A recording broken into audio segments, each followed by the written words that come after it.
And thank you, Dana. Thank you, Kid Rock, sometimes referred to as Bob. And thank you, Lee, right from the beginning. Thank you very much. What a talent. What a beautiful, beautiful song. Thank you. Friends, delegates, and fellow citizens, I stand before you this evening with a message of confidence, strength, and hope. 4 months from now, we will have an incredible victory, and we will begin the 4 greatest years in the history of our country.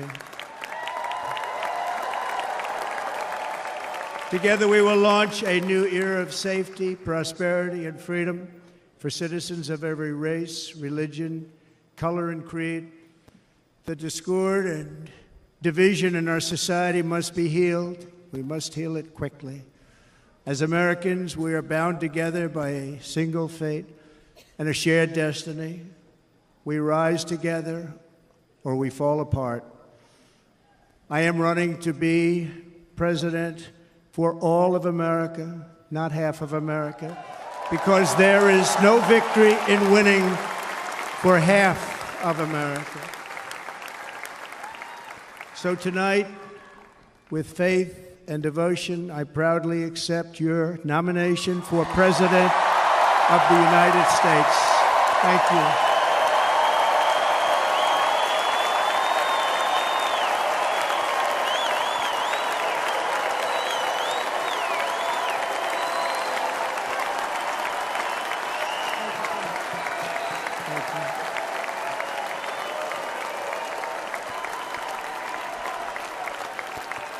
Thank you very much.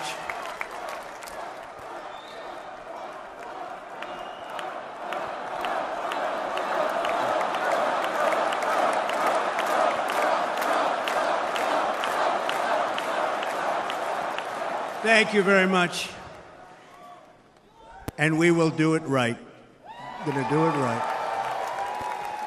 Let me begin this evening by expressing my gratitude to the American people for your outpouring of love and support following the assassination attempt at my rally on Saturday.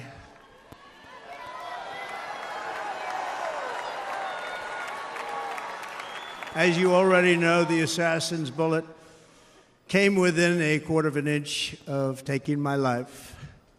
So many people have asked me, what happened? Tell us what happened, please. And therefore, I will tell you exactly what happened, and you'll never hear it from me a second time because it's actually too painful to tell. It was a warm, beautiful day in the early evening in Butler Township in the great Commonwealth of Pennsylvania. Music was loudly playing, and the campaign was doing really well. I went to the stage, and the crowd was cheering wildly. Everybody was happy. I began speaking very strongly, powerfully, and happily because I was discussing the great job my administration did on immigration at the southern border. We were very proud of it.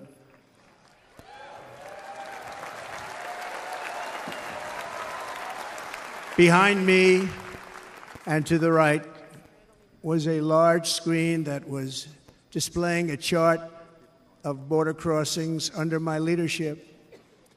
The numbers were absolutely amazing. In order to see the chart, I started to, like this, turn to my right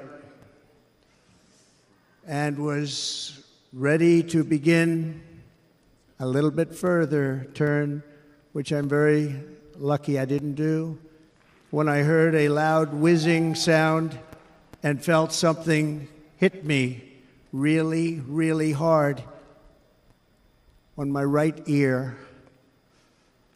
I said to myself, wow, what was that? It can only be a bullet. And moved my right hand to my ear, brought it down. My hand was covered with blood, just absolutely blood all over the place. I immediately knew it was very serious, that we were under attack, and in one movement proceeded to drop to the ground. Bullets were continuing to fly as very brave Secret Service agents rushed to the stage, and they really did. They rushed to the stage.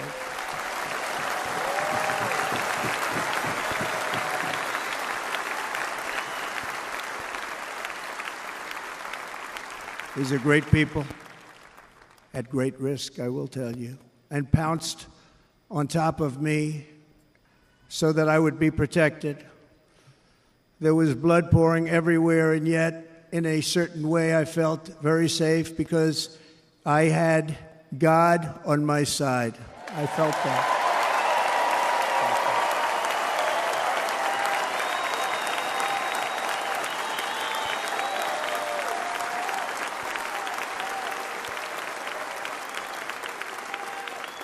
The amazing thing is that prior to the shot, if I had not moved my head at that very last instant, the assassin's bullet would have perfectly hit its mark, and I would not be here tonight. We would not be together.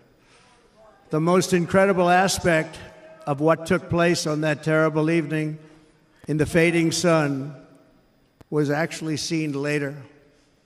In almost all cases, as you probably know, and when even a single bullet is fired, just a single bullet, and we had many bullets that were being fired, crowds run for the exits or stampede, but not in this case. It's very unusual.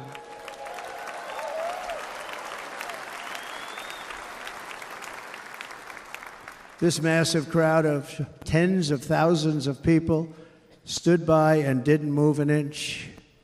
In fact, many of them bravely but automatically stood up looking for where the sniper would be. They knew immediately it was a sniper, and then began pointing at him. You can see that if you look at the group behind me. That was just a small group compared to what was in front. Nobody ran, and by not stampeding, many lives were saved. But that isn't the reason that they didn't move. The reason is that they knew I was in very serious trouble. They saw it. They saw me go down. They saw the blood and thought, actually most did, that I was dead. They knew it was a shot to the head. They saw the blood. And there's an interesting statistic. The ears are the bloodiest part. If something happens with the ears, they bleed more than any other part of the body. For whatever reason, the doctors told me that. I said, why is there so much blood? He said, it's the ears. They bleed more. So we learned something, but this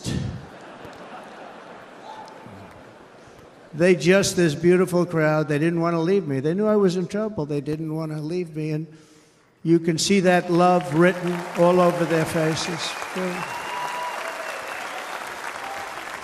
Incredible people. They're incredible people. Bullets were flying over us, yet I felt serene. But now the Secret Service agents were putting themselves in peril. They were in very dangerous territory. Bullets were flying right over them, missing them by a very small amount of inches. And then it all stopped. Our Secret Service sniper, from a much greater distance and with only one bullet used, took the assassin's life, took him out.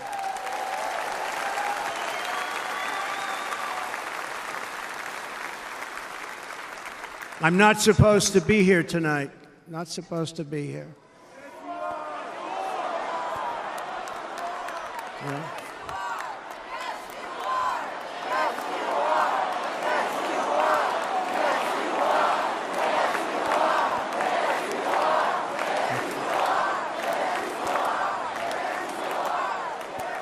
Thank you. But I'm not. And I'll tell you, I stand before you in this arena only by the grace of Almighty God.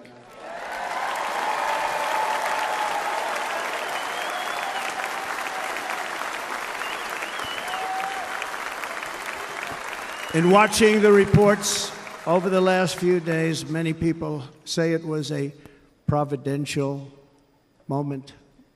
Probably was. When I rose, surrounded by Secret Service, the crowd was confused because they thought I was dead, and there was great, great sorrow. I could see that on their faces as I looked out.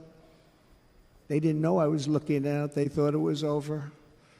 But I could see it, and I wanted to do something to let them know I was okay. I raised my right arm, looked at the thousands and thousands of people that were breathlessly waiting, and started shouting, "Fight, fight, fight."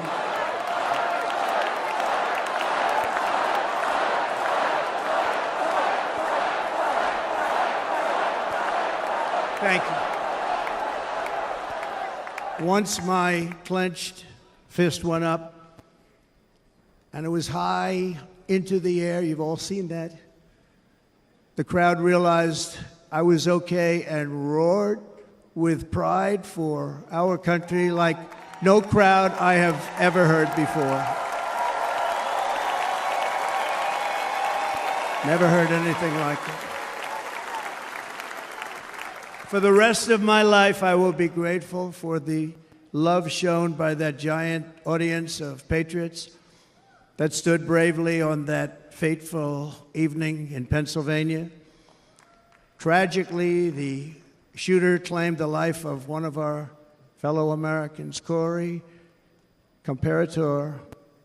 Unbelievable person, everybody tells me.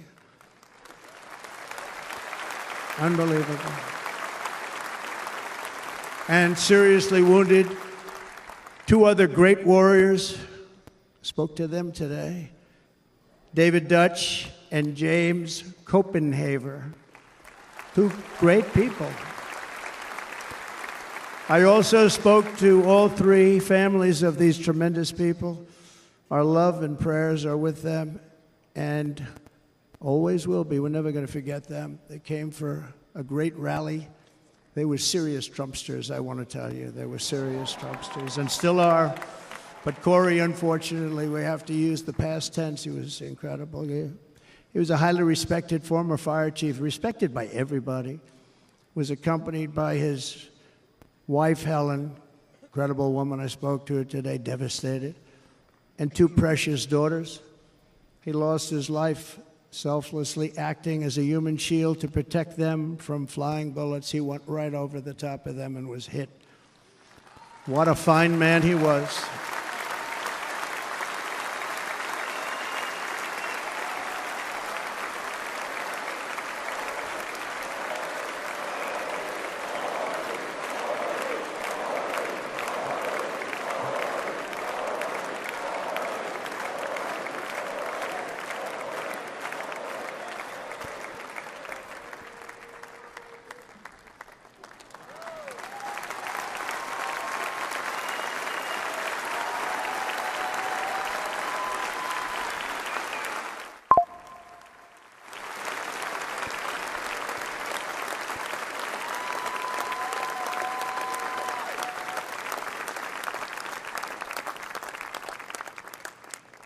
I want to thank the fire department and the family for sending his helmet, his outfit, and it was just something, and they're going to do something very special when they get it. But we did something which cannot match what happened, not even close.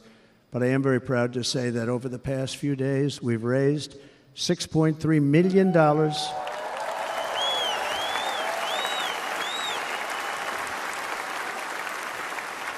for the families of David, James, and Corey, including from a friend of mine just called up. He sent me a check right here. I just got it. $1 million from Dan Newland. Thank you, Dan. And again, when speaking to the family, I told them, I said, well, I'm going to be sending you a lot of money, but it can't compensate. They all said the same thing. You're right, sir. We appreciate so much what you're doing, but nothing can take the place in the case of Corey and the other two. By the way, they were very, very seriously injured, but now they're doing very well. They're going to be okay. They're going to be doing very well.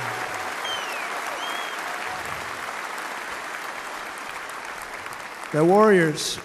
So now I ask that we observe a moment of silence in honor of our friend Corey.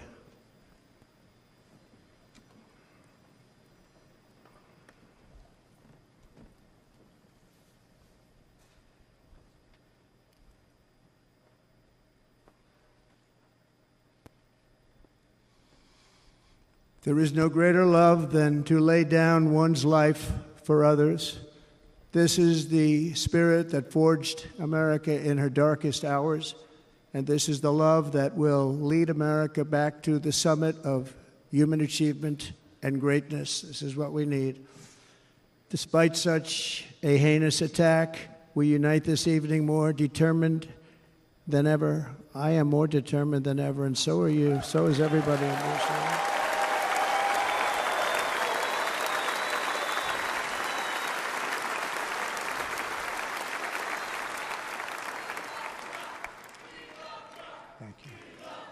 Thank you very much.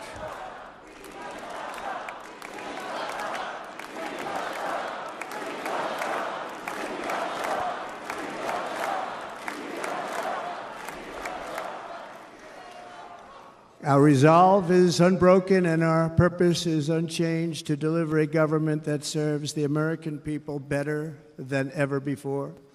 Nothing will stop me in this mission because our vision is righteous and our cause is pure. No matter what obstacle comes our way, we will not break, we will not bend, we will not back down, and I will never stop fighting for you, your family, and our magnificent country.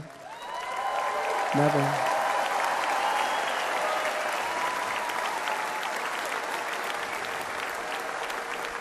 And everything I have to give with all of the energy and fight in my heart and soul, I pledge to our nation tonight. Thank you very much. I pledge that to our nation. We're going to turn our nation around, and we're going to do it very quickly. Thank you.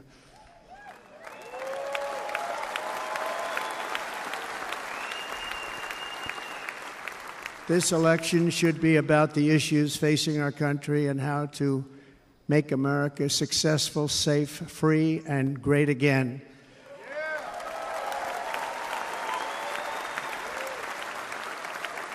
In an age when our politics too often divide us, now is the time to remember that we are all fellow citizens. We are one nation under God, indivisible, with liberty and justice for all.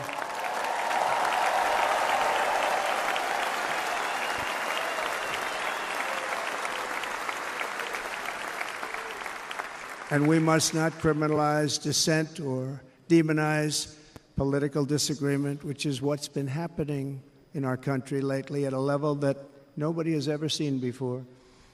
In that spirit, the Democrat Party should immediately stop weaponizing the justice system and labeling their political opponent as an enemy of democracy. Especially since that is not true. In fact, I am the one saving democracy for the people of our country.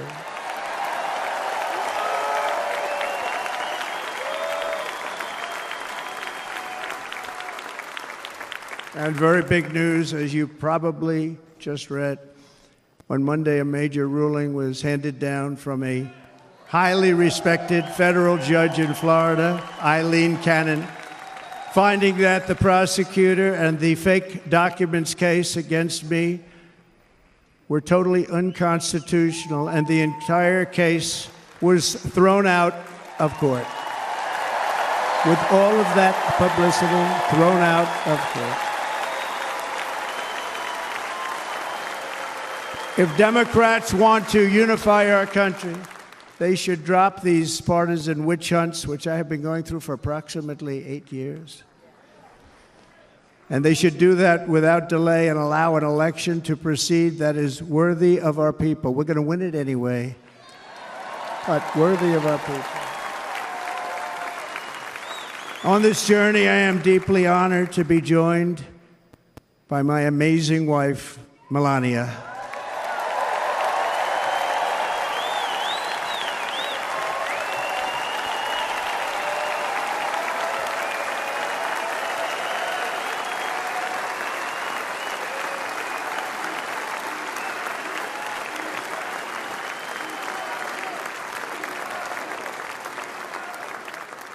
And Melania, thank you very much. You also did something really beautiful, a letter to America calling for national unity, and it really took the Republican Party by surprise. I will tell you, it was beautiful.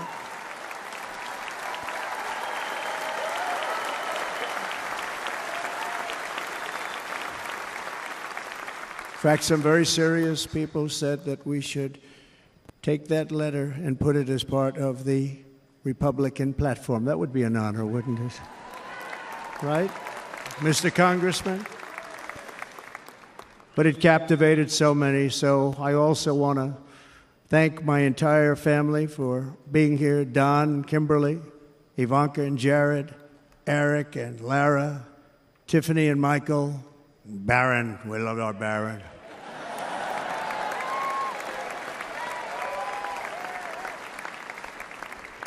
And of course, my 10 wonderful grandchildren. You saw a few of them up there on my lap before.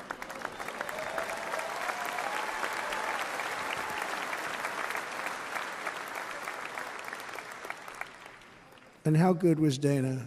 Was Dana good? I mean, was he good? He was on probably the only vacation he's had in about, maybe ever, because he works, but about 10 years with his wife, very far away. I won't tell you where, but very, very far away, beautiful place.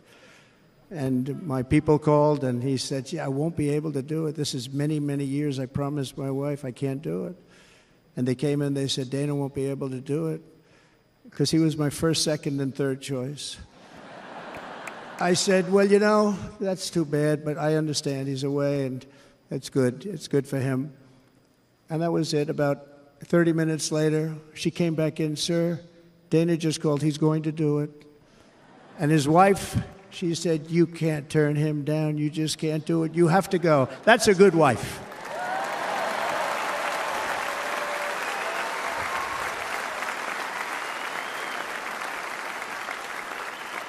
So he got on a plane. He got here a little while ago. Now he's going to get on the plane in a little while, and he's going to go back home to his wife.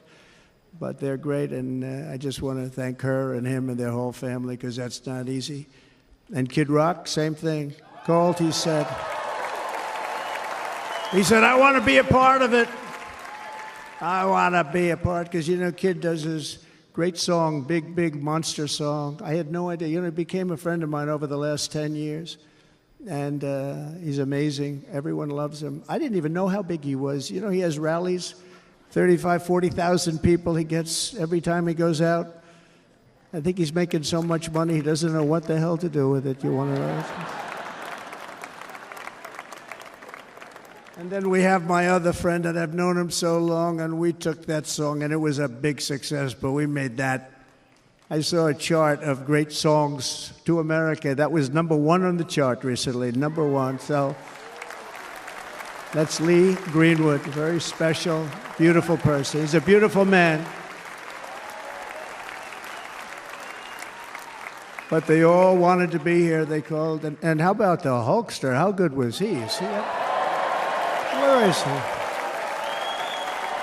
Boy, oh boy.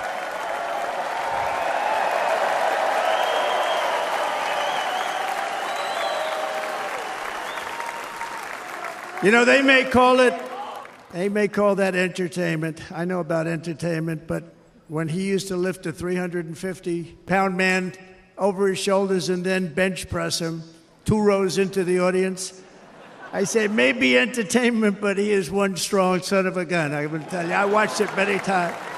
There aren't a lot of entertainers that can do that, right? You were fantastic. Thank you very much. Followed by Eric. What was that all about? Boy, that was good. I didn't want to really come up here. But he was so great, and he's such a good young man. He went through a lot of trouble, and Don last night was incredible. They went through so much trouble. They got subpoenaed more than any people probably in the history of the United States. Every week they get another subpoena from the Democrats, crazy Nancy Pelosi, the whole thing, just boom, boom, boom. They've got to stop that, because they're destroying our country.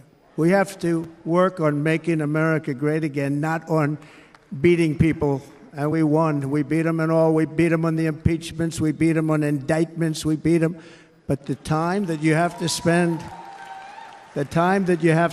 if they would devote that genius to helping our country, we'd have a much stronger and better country.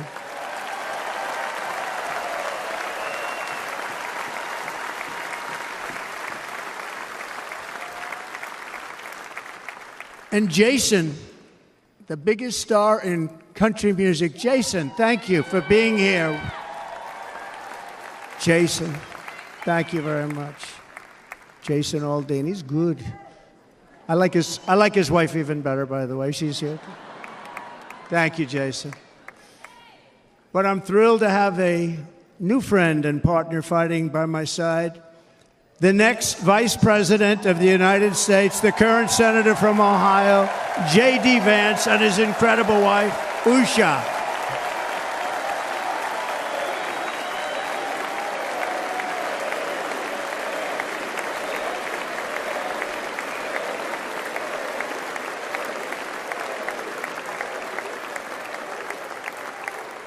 He's going to be a great Vice President. He's going to be great. He'll be with this country and with this movement, greatest movement in the history of our country, Make America Great Again.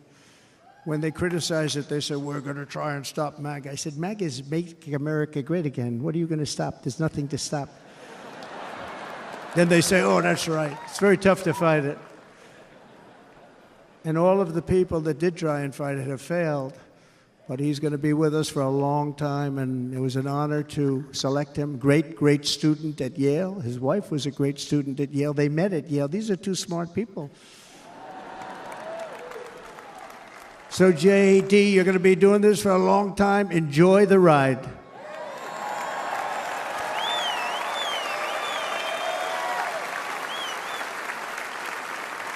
And a very special thank you to the extraordinary people of Milwaukee and the great state of... Oh, there they are. There they are. You are so easy to spot. And Green Bay's going to have a good team this year, right? They're going to have a good team. They're going to have a good team. Most of the audience doesn't like it, but it's true. You're going to have a very good team this year.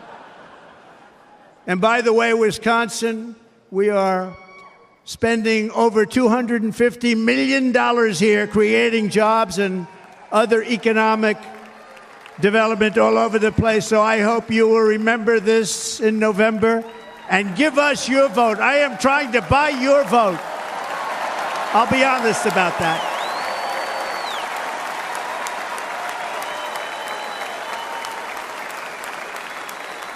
And I promise we will make Wisconsin great again. We're going to make it. Thank you, Mr. Governor. Thank you very much. Thank you. I'm here tonight to lay out a vision for the whole nation, to every citizen, whether you're a young or old man or woman, Democrat, Republican, or independent, black or white, Asian or Hispanic. I extend to you a hand of loyalty and of friendship. Together we will lead America to new heights of greatness like the world has never seen before. We were right there in the first term. We got hit with COVID. We did a great job. Nobody knew what it was, but nobody's ever seen an economy pre-COVID. And then we handed over a stock market that was substantially higher than just prior to COVID. Coming in, did a great job. Never got credit for that. We got credit for the war and defeating ISIS and so many things, the great economy, the biggest tax cuts ever, the biggest regulation cuts ever, the creation of Space Force, the rebuilding of our military. We did so much. We did so much. Right to try. Right to try is a big deal. We got right to try. They were trying to get that for 52 years. Somebody's terminally ill. And hopefully there's nobody in this audience, but it does happen a lot. They're terminally ill and they can't use our new space-age drugs and other things that we are way ahead. We have the greatest doctors in the world, the greatest laboratories in the world, and you can't do it. They've been trying to get that approved for 52 years. Wasn't that easy? The insurance companies didn't want to do it. They didn't want the risk. The labs didn't want to do it because if it didn't work, people are pretty far down the line toward death. They didn't want to do it. The doctors didn't want to have it on their records, so I got everybody into an office. 52 years they tried. Sounds simple, but it's not. And I got them to agree that somebody that needs it will, instead of going to Asia, Europe, or someplace, or if you have no money, going home and dying, just die. We got them to sign an agreement, agree to it, where they're not going to sue anybody. They're going to get all of this stuff. They're going to get it really fast. And what's happened is we're saving thousands and thousands of lives. It's incredible. Right to try. It's a great feeling. Under our leadership, the United States will be respected again. No nation will question our power. No enemy will doubt our might. Our borders will be totally secure. Our economy will soar. We will return law and order to our streets, patriotism to our schools, and importantly, we will restore peace, stability, and harmony all throughout the world. But to achieve this future, we must first rescue our nation from failed and even incompetent leadership. We have totally incompetent leadership. This will be the most important election in the history of our country. Under the current administration, we are indeed a nation in decline. We have an inflation crisis that is making life unaffordable, ravaging the incomes of working and low-income families, and crushing, just simply crushing our people like never before. They've never seen anything like it. We also have an illegal immigration crisis, and it's taking place right now as we sit here in this beautiful arena. It's a massive invasion at our southern border that has spread misery, crime, poverty, disease, and destruction to communities all across our land. Nobody's ever seen anything like it. Then there's an international crisis, the likes of which the world has seldom been part of. Nobody can believe what's happening. War is now raging in Europe and the Middle East. A growing specter of conflict hangs over Taiwan, Korea, the Philippines, and all of Asia. And our planet is teetering on the edge of World War III. And this will be a war like no other war because of weaponry. The weapons are no longer army tanks going back and forth shooting at each other. These weapons are obliteration. It's time for a change. This